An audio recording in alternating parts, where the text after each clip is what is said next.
Good morning students. आज हमारा turn है हिंदी सेकंड का और हिंदी सेकंड में हम पढ़ेंगे पाठ 14 सर्वनाम। सर्वनाम किसे कहते हैं? वे शब्द जो संज्ञा के स्थान पर बोले जाते हैं उन्हें सर्वनाम कहते हैं। जैसे अनुज और मनुज अपने पिताजी के साथ बस स्टैंड पर खड़े हैं, उन्हें इलाहाबाद जाना है, वे वहाँ अपने चाचा के घर जा रहे हैं। ऊपर के वाक्यों में वे शब्द का जो प्रयोग हुआ है वो अनुज और मनुज के लिए हुआ है।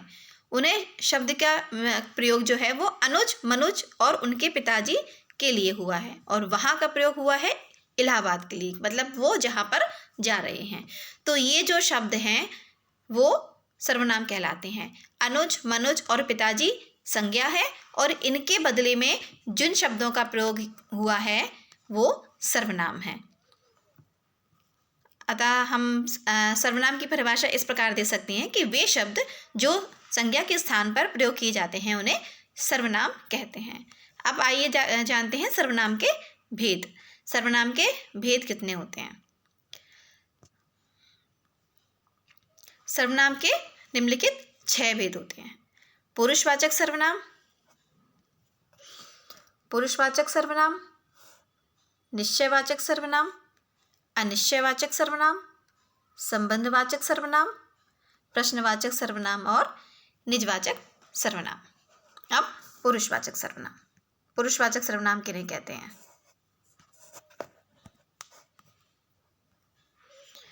पुरुषवाचक सर्वनाम वे सर्वनाम शब्द जो बोलने वाले, सुनने वाले तथा किसी अन्य व्यक्ति का बोध कराते हैं, अर्थात जिसके बारे में बात हो रही है उस व्यक्ति का बोध कराते हैं, वे पुरुषवाचक सर्वनाम कहलाते हैं। जैसे अब हम स्टेशन जा रहे हैं, वह बहुत तेज दौड़ता है, ये पुरुषवाचक सर्वनाम है।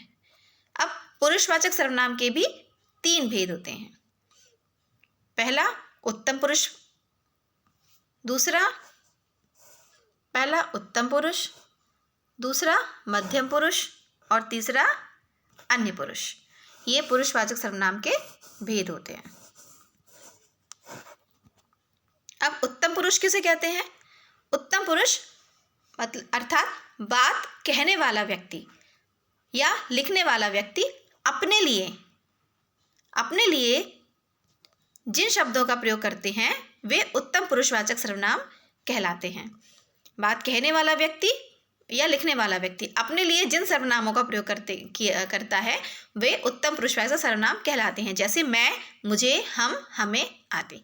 मध्यम पुरुषवाचक सर्वनाम, मध्यम पुरुषवाचक सर्वनाम वो होते हैं जो बात कहने वाला व्यक्ति बात सुनने वाले व्यक्ति के लिए जिन सर्वनाम शब्दों का प्रयोग करता है वे मध्यम पुरुषवाचक सर्वनाम कहलाते हैं। जैसे तुम, तुम्हारा, तुमको आदि,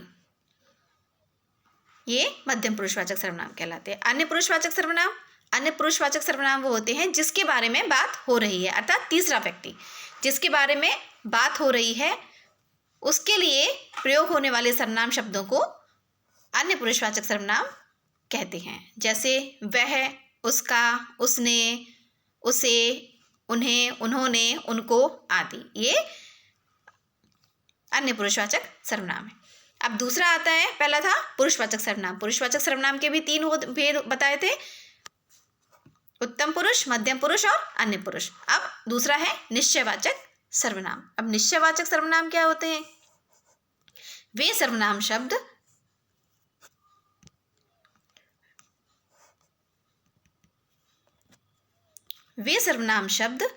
जिनसे किन्हीं निश्चित प्राणियों, व्यक्तियों या वस्तुओं का बोध होता है वे निश्चयवाचक सर्वनाम कहलाते हैं।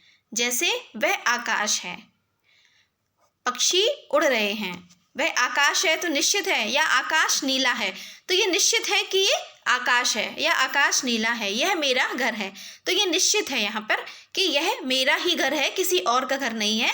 वे सर्वनाम, ऐसे शब्द निश्चयवाचक सर्वनाम कहलाते हैं। तीसरा है अनिश्चयवाचक सर्वनाम। अनिश्चयवाचक सर्वनाम वे सर्वनाम शब्द जिसमें किसी निश्चित व्यक्ति, वस्तु या स्थान का बोध नहीं होता है वे अनिश्चयवाचक सर्वनाम कहलाते हैं। जैसे बाहर कोई है, ये निश्चित नहीं है, ये कंफर्म नहीं है, निश्चित नहीं है कि बाहर कौन है, लेकिन कोई है। दाल में कुछ गिर गया, मैं किसी को नहीं जानता। तो ये क्या है, ये अनिश्चयवाचक सर्वनाम की श्रेणी में आते हैं। चौथा है संबंधवाचक सर्वनाम। संबंधवाचक सर्वनाम वे सर्वनाम शब्द जिनका संबंध सर्वनाम अगले पिछले वाक्यों के उपवाक्य, जो वाक्य है उसके अगले पिछले उपवाक्यों से जिसका संबंध पता चलता है, वे संबंधवाचक सर्वनाम कहलाते हैं। जैसे जो परिश्रमी है वही सफल होगा, तो जो का संबंध वही से है, वही किसके लिए बोला गया है, वही जो के लिए बोला गया है। तो जो परिश्रमी है वही सफल होगा, तो इन दोनों सर्वनामों में आपस में संबंध बताया जा रहा है, तो ये संबंधवाचक सर्वनाम कहलाते हैं। और ऐसे भी कह सकते हैं, जैसा बोओगे वैसा काटोगे। ये सब जो परिभाषाएं हैं, जो उदाहरण हैं, ये संबंधवाचक सर्वनाम के उदाहरण हैं। पांचवा है प्रश्नवाचक सर्वनाम। वे सर्वनाम शब्द जिससे प्रश्न पूछा जाए, प्रश्न का बोध हो, वे प्रश्नवाचक सर्वनाम कहलाते हैं।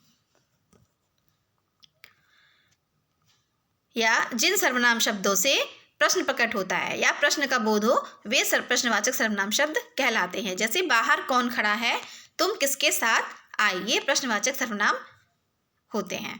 और छठवां और आखिरी है निजवाचक सर्वनाम। वे सर्वनाम शब्द जिनका प्रयोग वक्ता अपने खुद के लिए करता है, जिनसे उसकी निजता का बोध होता है, वे निजवाचक सर्वनाम शब्द कहलाते हैं। जैसे मैं खुद यहाँ आ रहा, वह खुद यहाँ आ रहा है, मैं अपना काम स्वयं करूँगा, या वह आप ही चला जाएगा। इन वाक्यों में खुद, स्वयं और आप और अपने आप, ये निजवाचक सर्वनाम है। ये खुद के लिए ही बोले गए शब्द हैं, इसलिए ये निजवाचक सर्वनाम की श्रेणी में आते हैं। तो ये सर्वनाम की परिभाषा, सर्वनाम के भेद, ये सब आपने पढ़े हैं। ये पूरा चैप्टर आप एक बार और रीड करेंगे और इसके क्वेश्चन आंसर्स, प्रश्न उत्तर और जो एक्सरसाइज है वो सब आप कॉपी में लिखेंगे और उसको याद करेंगे। Okay, good day students.